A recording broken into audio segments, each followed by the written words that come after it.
Hello नमस्कार प्यारे साथियों। मैं सुरेंद्र चौधरी प्रियंका सिंह तोमर यूट्यूब चैनल पर आपका एक बार फिर स्वागत करता हूं। आज अपना टॉपिक है कृषि। कृषि की दृष्टि से भारत एक महत्वपूर्ण देश है। इसकी 2/3 जनसंख्या कृषि कार्यों में संलग्न है। कृषि एक प्राथमिक क्रिया है जो हमारे लिए अधिकांश खाद्यान्न उत्पन्न करती है। खाद्यान्नों के अतिरिक्त यह विभिन्न उद्योगों के लिए कच्चा माल भी पैदा करती है। इसके अतिरिक्त कुछ उत्पादों जैसे चाय, कॉफ़ी, मसाले इत्यादि का भी निर्यात किया जाता है। कृषि के प्रकार। कृषि हमारे देश की प्राचीन आर्थिक क्रिया है। पिछले हजारों वर्षों के दौरान भौतिक, पर्यावरण, प्रौद्योगिकी और सामाजिक सांस्कृतिक रीति रिवाजों के अनुसार खेती करने की विधियों में सार्थक परिवर्तन हुआ है। जीवन निर्वाह खेती से लेकर वाणिज्यिक खेती तक कृषि के अनेक प्रकार हैं। वर्तमान समय में भारत के विभिन्न भागों में निम्नलिखित प्रकार के कृषि तंत्र अपनाए गए हैं। प्रारंभिक जीविका निर्वाह कृषि। इस प्रकार की कृषि के भारत के कुछ भागों में अभी भी की जाती है। प्रारंभिक जीवन निर्वाह कृषि भूमि के छोटे टुकड़ों पर आदिम कृषि औजारों जैसे लकड़ी के हल, डाव और खुदाई करने वाली छड़ी तथा परिवार अथवा समुदाय श्रम की मदद से की जाती है। इस प्रकार की कृषि प्राय मानसून, मृदा की प्राकृतिक उर्वरता और फसल उगाने के लिए अन्य पर्यावरणीय परिस्थितियों की उपयुक्तता पर निर्भर करती है। यह कर्तन दहन प्रणाली कृषि है। किसान जमीन के टुकड़े साफ करके उन पर अपने परिवार के भरण पोषण के लिए अनाज व अन्य खाद्य फसलें उगाते हैं। जब मृदा की उर्वरता कम हो जाती है तो किसान उस भूमि के टुकड़े को से स्थानांतरित हो जाते हैं और कृषि के लिए भूमि का दूसरा टुकड़ा साफ करते हैं। कृषि के इस प्रकार के स्थानांतरण से प्राकृतिक प्रक्रियाओं द्वारा मिट्टी की उर्वरता शक्ति बढ़ जाती है। चूँकि किसान उर्वरक अथवा अन्य आधुनिक तकनीकों का प्रयोग नहीं करते, इसलिए इस प्रकार की कृषि में उत्पादकता कम होती है। देश के विभिन्न भागों में इस प्रकार की कृषि को विभिन्न नामों से जाना जाता है।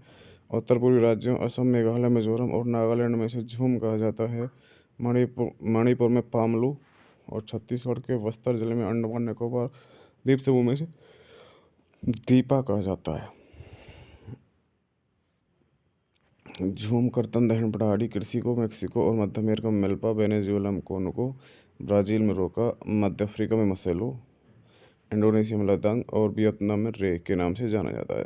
भारत में भी यह प्रारंभिक किस्म की खेती अनेक नामों से जानी जाती है, जैसे मध्य प्रदेश में बेबर या दहिया, आंध्र प्रदेश में पोडो अथवा पोंडा, उड़ीसा में पामाड़ावी या कोमान या बारिंगा, पश्चिम घाट में कुमारी, दक्षिण पूर्वी राजस्थान में बालरे या बाल्ट्रे, हिमालयन क्षेत्र में खेल, झारखंड में कुरुबा और उत्तर पूर्वी प्रदेशों में झूम आदि।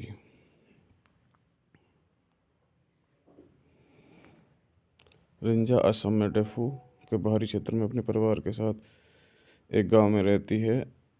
वह अपने परिवार के सदस्यों द्वारा एक झूम भूमि के टुकड़े पर उगी वनस्पति को काटकर व जलाकर साफ करते देख कर आनंद का अनुभव करती है। वह प्राय परिवार के सदस्यों के साथ बांस के नाले तरह झरने से पानी लाकर अपने खेत को सिंचित करने में सहायता करती है। वह अपने परिस्थान से लगाव रखती है और जब तक संभव हो यहाँ रहना चाहती है, परंतु इस छोटी बच्ची को अपने खेत में मिट्टी की घटती उर्वरता के बारे में कुछ भी पता नहीं है, जिसके कारण उसके परिवार को अगले वर्ष नए भूमि के टुकड़े की तलाश करनी होगी। गहन जीविका कृषि। इस प्रकार की कृषि उन क्षेत्रों में की जाती है जहाँ भूमि पर जनसंख्या का दबाव अधिक होता है। यह श्रम गहन खेती है। यहाँ अधिक उत्पादन के लिए अधिक मात्रा में जैव रासायनिक निवेशों में सिंचाई का प्रयोग किया जाता है। भूमि स्वामित्व में विरासत के अधिकार के कारण पीढ़ी दर पीढ़ी जोतों का आकार छोटा और अलाभप्रद होता जा रहा है और किसान वैकल्पिक रोजगार न होने के कारण सीमित भूमि के से अधिकतम पैदावार लेने की कोशिश करते हैं। अतः कृषि भूमि पर बहुत अधिक दबाव है। वाणिज्यिक कृषि, इस प्रकार की कृषि के मुख्य लक्षण आधुनिक निवेशों जैसे अधिक पैदावार होने वाले बीजों, रासायनिक उर्वरकों और कीटनाशकों के द्वारा उच्च पैदावार प्राप्त करना है। कृषि के वाणिज्यीकरण का स्तर विभिन्न प्रदेशों में अलग अलग है। उदाहरण के लिए हरियाणा और पंजाब में चावल वाणिज्य की एक फसल है, परंतु उड़ीसा में एक जीविका फसल है। रोपण कृषि भी एक प्रकार की वाणिज्यिक खेती है। इस प्रकार की खेती में लंबे चौड़े क्षेत्र में एकल फसल बोई जाती है। रोपण कृषि उद्योग और कृषि के बीच एक अंतरपृष्ठ है। रोपण कृषि व्यापक क्षेत्र में की जाती है, जो अत्यधिक पूंजी और श्रमिकों की सहायता से की जाती है। इससे प्राप्त सारा उत्पादन उद्योग में कच्चे माल के रूप में प्रयोग होता है। भारत में चाय, कॉफ़ी, रबड़, गन्ना, केला इत्यादि महत्वपूर्ण रोपण फसलें हैं। असम और उत्तरी बंगाल में चाय, कर्नाटक में कॉफ़ी वहाँ की मुख्य रोपण फसलें हैं। चूँकि रोपण कृषि में उत्पादन बिक्री के लिए होता है, इसलिए इसके विकास में परिवहन और संचार संसाधन से संबंधित उद्योग और बाजार महत्वपूर्ण योगदान देते हैं। शस्य प्रारूप, आपने भारतीय भौतिक विविधताओं और संस्कृतियों की बहुलताओं के संबंध में अध्ययन किया है। ये देश में कृषि पद्धतियों और शस्य प्रारूपों में प्रतिबिंबित होता है। इसलिए देश में बोई जाने वाली फसलें में अनेक प्रकार के खाद्यान्न और रेशे वाली फसलें, सब्जियां, फल, मसाले इत्यादि शामिल हैं। भारत में 3 शस्य ऋतुएं हैं, जो इस प्रकार हैं: रबी, खरीफ और जायद। रबी फसलों को शीत ऋतु में अक्टूबर से दिसंबर के मध्य बोया जाता है और ग्रीष्म ऋतु में अप्रैल से जून के मध्य काटा जाता है। गेहूँ, जौ, मटर, चना और सरसों कुछ मुख्य रबी फसलें हैं। यद्यपि ये फसलें देश के विस्तृत भाग में बोई जाती हैं, उत्तर और उत्तरी पश्चिमी राज्य जैसे पंजाब, हरियाणा, हिमाचल प्रदेश, जम्मू कश्मीर, उत्तराखंड और उत्तर प्रदेश गेहूं और अन्य रबी फसलों के उत्पादन के लिए महत्वपूर्ण राज्य हैं। शीत ऋतु में शीतोष्ण पश्चिमी विक्षोभ में रहने वाली वर्षा इन फसलों के अधिक उत्पादन में सहायक होती हैं। पंजाब, हरियाणा, पश्चिमी उत्तर प्रदेश और राजस्थान के कुछ भागों में हरित क्रांति की सफलता की और उपयुक्त रबी फसलों की वृद्धि में एक महत्वपूर्ण कारक है।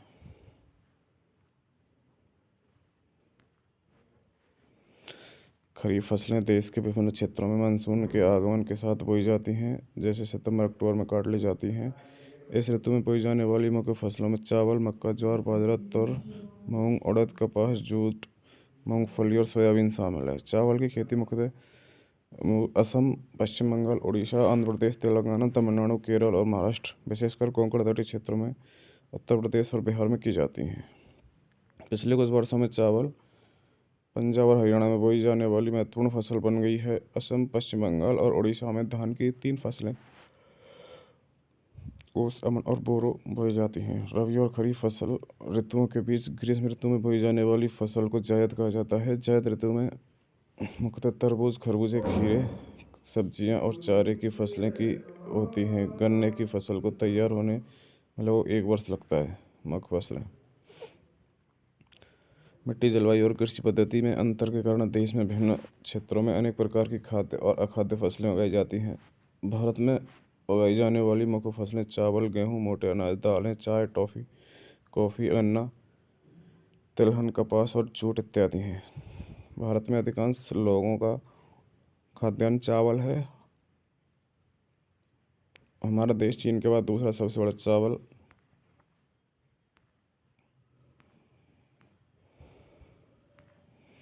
उत्पादक देश है। ये खरीफ की फसल है, जिसे उगाने के लिए उच्च तापमान 25 सेल्सियस से ऊपर और अधिक आर्द्रता 100 सेंटीमीटर से अधिक वर्षा की आवश्यकता होती है। कम वर्षा वाले क्षेत्रों में से सिंचाई करके उगाया जाता है। चावल उत्तर और उत्तर पूर्वी मैदानों, तटीय क्षेत्रों और डेल्टाई प्रदेशों में उगाया जाता है। नहरों के जाल और नलकूपों की सघनता के कारण पंजाब, हरियाणा, पश्चिमी उत्तर प्रदेश और राजस्थान के कुछ कम वर्षा वाले क्षेत्रों में चावल की फसल उगाना संभव हो पाया है। गेहूँ भारत की दूसरी सबसे महत्वपूर्ण खाद्यान्न फसल है, जो देश के उत्तर और उत्तर पश्चिम भागों में पैदा की जाती है। रबी की फसल को उगाने के लिए शीत ऋतु और पकने के लिए समय खिली धूप की आवश्यकता होती है। इसे उगाने के लिए समान रूप से वितरित 50 से 75 सेंटीमीटर वार्षिक वर्षा की आवश्यकता होती है। देश में गेहूँ उगाने वाले दो मुख्य क्षेत्र हैं, उत्तर पश्चिम में गंगा सतलज का मैदान और दक्कन का काली मिट्टी वाला प्रदेश। पंजाब, हरियाणा, उत्तर प्रदेश, मध्य प्रदेश, बिहार और राजस्थान के कुछ भाग गेहूँ पैदा करने वाले मुख्य राज्य हैं। मोटे अनाज। ज्वार, बाजरा और रागी भारत में उगाए जाने वाले मुख्य मोटे अनाज हैं। यद्यपि इन्हें मोटा अनाज कहा जाता है, परंतु इनमें पोषक तत्वों की मात्रा अत्यधिक होती है। उदाहरणतः रागी में प्रचुर मात्रा में लोहा, कैल्शियम, सूक्ष्म पोषक और मूंगफली जे मिलती है। क्षेत्रफल और उत्पादन की दृष्टि से ज्वार देश की तीसरी महत्वपूर्ण खाद्यान्न फसल है। यह फसल वर्षा पर निर्भर करती है। अधिकतर आर्द्र क्षेत्रों में उगाए जाने के कारण इसके लिए सिंचाई की आवश्यकता नहीं होती है। इसके प्रमुख उत्पादक राज्य महाराष्ट्र, कर्नाटक, आंध्र प्रदेश और मध्य प्रदेश हैं। बाजरा, यह बलुआ और उथली काली मिट्टी की पर उगाया जाता है। राजस्थान, उत्तर प्रदेश, महाराष्ट्र, गुजरात और हरियाणा इसके मुख्य उत्पादक राज्य हैं। रागी शुष्क प्रदेशों की फसल है और यह लाल, काली, बलुआ, दोमट और उथली मिट्टी काली मिट्टी पर अच्छी तरह उगाई जाती है। रागी के प्रमुख उत्पादक राज्य कर्नाटक, हिमाचल प्रदेश, उत्तराखंड, सिक्किम, झारखंड और अरुणाचल प्रदेश हैं। मक्का, यह एक ऐसी फसल है जो खाद्यान्न व चारा दोनों रूप में प्रयोग होती है। यह एक खरीफ फसल है जो 21 सेल्सियस से 27 सेल्सियस तापमान में और पुरानी जलोढ़ मिट्टी पर अच्छी प्रकार से उगाई जाती है। बिहार जैसे कुछ राज्यों में मक्का रबी की ऋतु में भी उगाई जाती है। आधुनिक प्रौद्योगिकी निवेश वजह से उच्च पैदावार देने वाले बीजों, उर्वरकों और सिंचाई के उपयोग में मक्का का उत्पादन बढ़ा है। कर्नाटक, मध्य प्रदेश, उत्तर प्रदेश, बिहार, आंध्र प्रदेश और तेलंगाना मक्का के मुख्य उत्पादक राज्य हैं। दालें। भारत विश्व में दालों का सबसे बड़ा उत्पादक तथा उपभोक्ता देश है। शाकाहारी खाने में दालें सबसे अधिक प्रोटीनदायक होती हैं। तुर, अरहर, उड़द, मूंग, मसूर, मटर और चना भारत की मुख्य दलहनी फसलें हैं। क्या आप बता सकते हैं कि इनमें से कौन सी दालें खरीफ में और कौन सी दालें रबी में उगाई जाती हैं? दालों को कम नमी की आवश्यकता होती है और इन्हें शुष्क परिस्थितियों में भी उगाया जा सकता है। फलीदार फसलें होने के नाते अरहर को छोड़कर अन्य सभी दालें वायु को नाइट्रोजन देकर भूमि की उर्वरता को बनाए रखती हैं। अतः इन फसलों को आमतौर पर अन्य फसलों के आवर्तन में बोया जाता है। भारत में मध्य प्रदेश, राजस्थान, महाराष्ट्र, उत्तर प्रदेश और कर्नाटक दाल के मुख्य उत्पादक राज्य हैं। खाद्यान्नों के अलावा अन्य फसलें। गन्ना।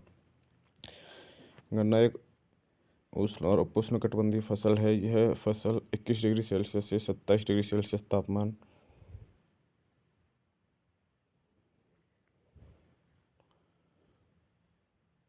और 75 सेंटीमीटर से 100 सेंटीमीटर वार्षिक वर्षा पर उष्ण और आर्द्र जलवायु में बोई जाती है। कम वर्षा वाले प्रदेशों में सिंचाई की आवश्यकता होती है। इसे अनेक मिट्टियों में उगाया जा सकता है तथा इसके लिए बुआई से लेकर कटाई तक काफ़ी शारीरिक श्रम की आवश्यकता होती है। ब्राज़ील के बाद भारत गन्ने का दूसरा सबसे बड़ा उत्पादक देश है। यह चीनी, गुड़, खांडसारी और शीरा बनाने के काम आता है। उत्तर प्रदेश, महाराष्ट्र, कर्नाटक, तमिलनाडु, आंध्र प्रदेश, तेलंगाना, बिहार, पंजाब और हरियाणा गन्ना के मुख्य उत्पादक राज्य हैं।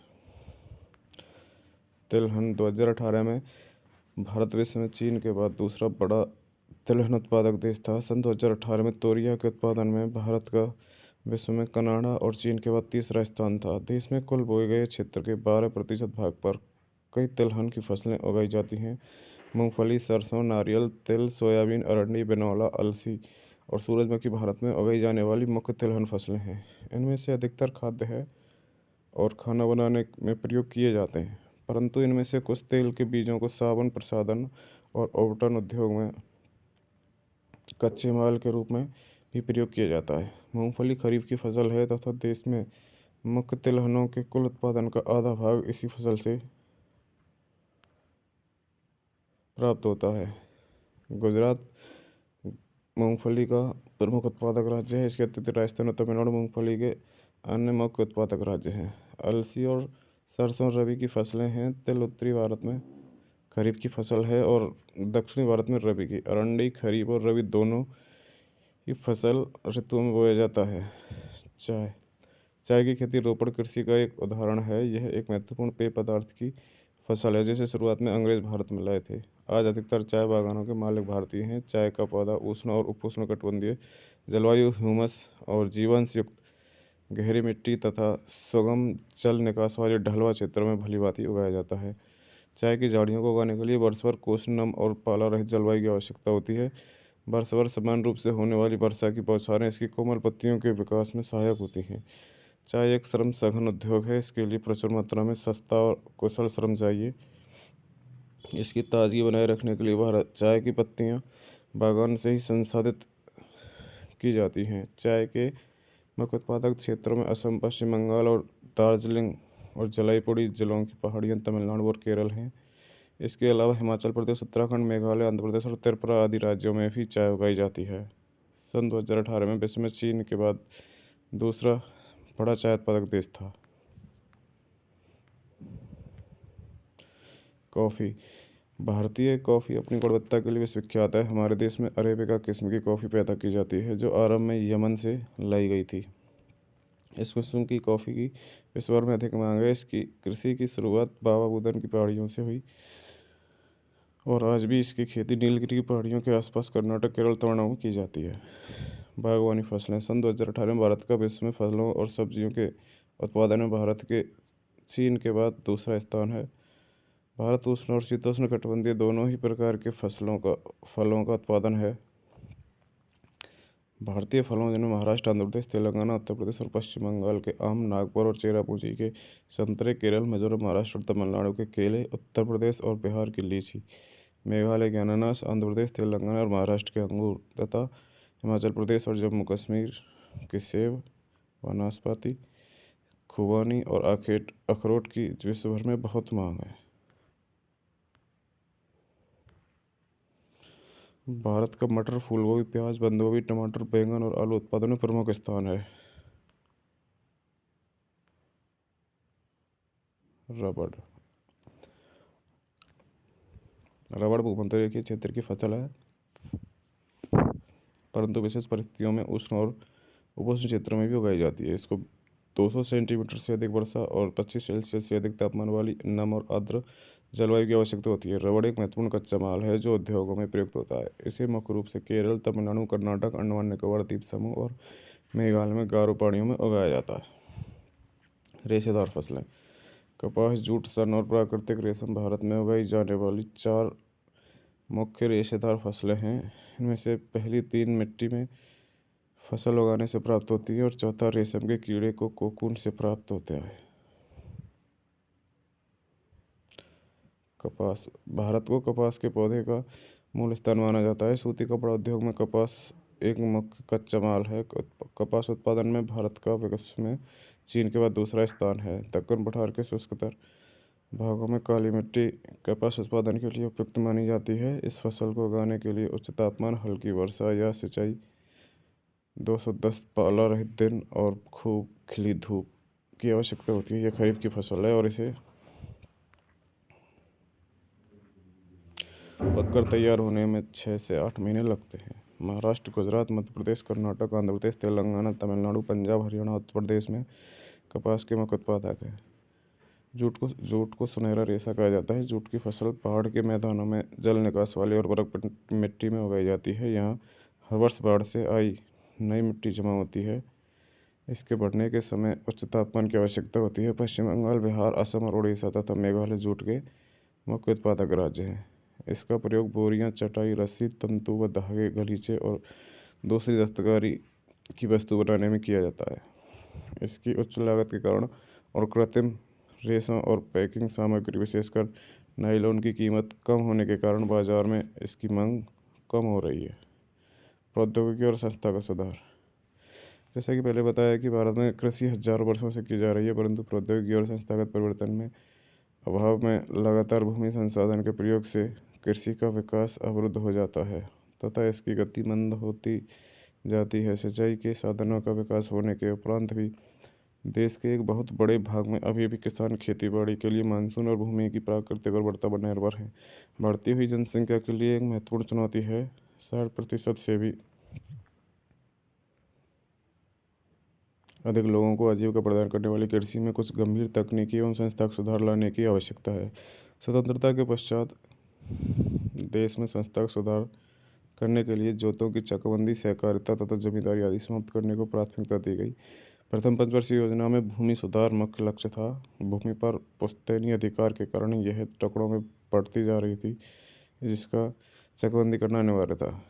भूमि सुधार के कानून को बने तुरंत इनके लागू करने में ढील की गई। 1960 और 70 के दशकों में भारत सरकार ने कई प्रकार के कृषि सुधारों की शुरुआत की। पैकेज टेक्नोलॉजी पर आधारित हरित क्रांति तथा श्वेत क्रांति जैसे कृषि सुधार के लिए कुछ रणनीतियाँ आरंभ की गईं, परंतु इसके कारण विकास कुछ क्षेत्रों तक ही सीमित रह गया। इसलिए 1980 तथा 90 के दशक में व्यापक भूमि विकास कार्यक्रम शुरू किया गया, जो संस्थागत और तकनीकी सुधारों पर आधारित था। इस दिशा में उठाए गए कुछ महत्वपूर्ण कदमों में सूखा, बाढ़, चक्रवात, आग तथा बीमारी के लिए फसल बीमा के प्रावधान और किसानों को कम दर पर ऋण सुविधाएं प्रदान कराने के लिए ग्रामीण बैंकों, सहकारी समितियों और बैंकों की स्थापना सम्मिलित थे। किसान के लाभ के लिए भारत सरकार ने किसान क्रेडिट कार्ड और व्यक्तिगत दुर्घटना बीमा योजना भी शुरू की है। इसके अलावा आकाशवाणी और दूरदर्शन पर किसानों के लिए मौसम की जानकारी के बुलेटिन और कृषि कार्यक्रम प्रसारित किए जाते हैं। किसानों को बिचौलियों और दलालों के शोषण से बचाने के लिए न्यूनतम सहायता मूल्य और कुछ महत्वपूर्ण फसलों के लाभदायक खरीद मूल्यों की सरकारी घोषणा करती है।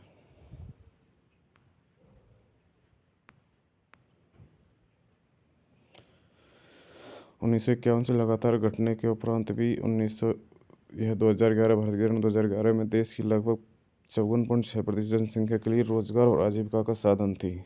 कृषि का सकल घरेलू उत्पादन में घटता अंश गंभीर चिंता का विषय है, क्योंकि कृषि में किसी भी प्रकार की गिरावट और प्रगतिरोध अर्थव्यवस्था के अन्य क्षेत्रों में गिरावट लाएंगे तो समाज के लिए व्यापक नेतार्थ है।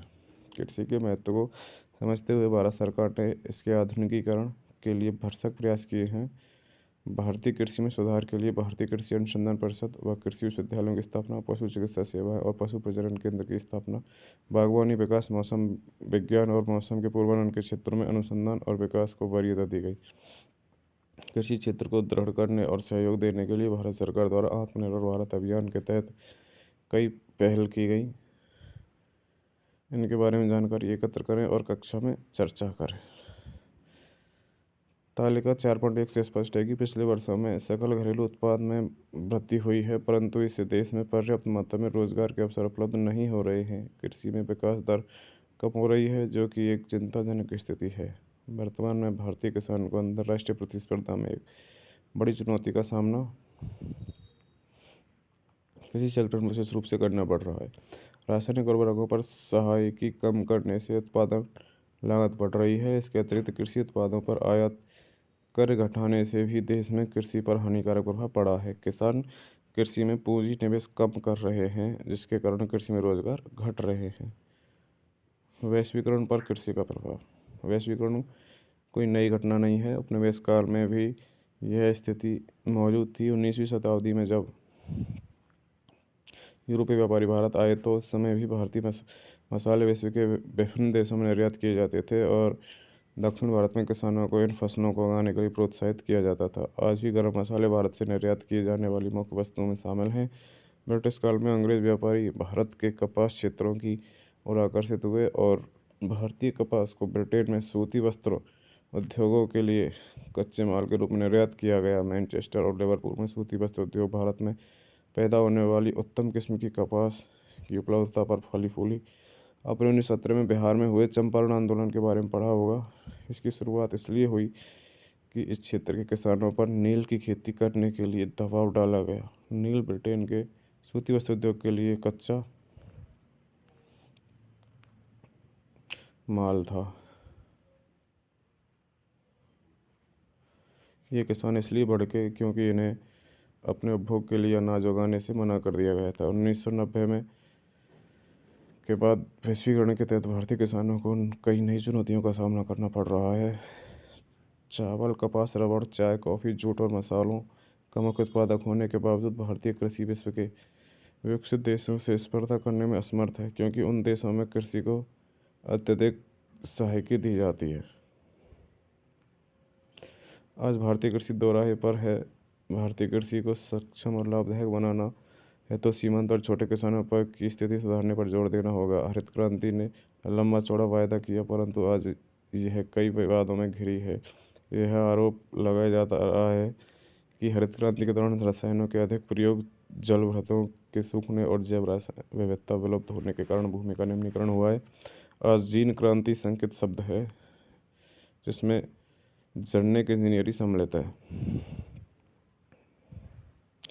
वास्तव में कार्बनिक कृषि का आज अधिक प्रचलन है, क्योंकि यह उर्वरकों तथा कीटनाशकों जैसे कारखानों में निर्मित रसायनों के बिना की जाती है, इसलिए पर्यावरण पर इसका नकारात्मक प्रभाव नहीं पड़ता। कुछ अर्थशास्त्रियों ने कहा यह भी माना है कि बढ़ती जनसंख्या के कारण घटते आकार के जोतों पर यदि खाद्यान्नों की खेती ही होती रही तो भारतीय किसानों का भविष्य अंधकार में है। भारत में लगभग 83.3 करोड़ लोग लगभग 25 करोड़ हेक्टेयर भूमि पर निर्भर हैं। इस प्रकार एक व्यक्ति के हिस्से में औसतन आधा हेक्टेयर से भी कम कृषि भूमि आती है। भारतीय किसानों को सस्यावर्धन करना चाहिए और खाद्यान्नों के स्थान पर कीमती फसलें उगानी चाहिए। इससे आपूर्ति अधिक होगी और इसके साथ पर्यावरण नवीनीकरण में कमी आएगी।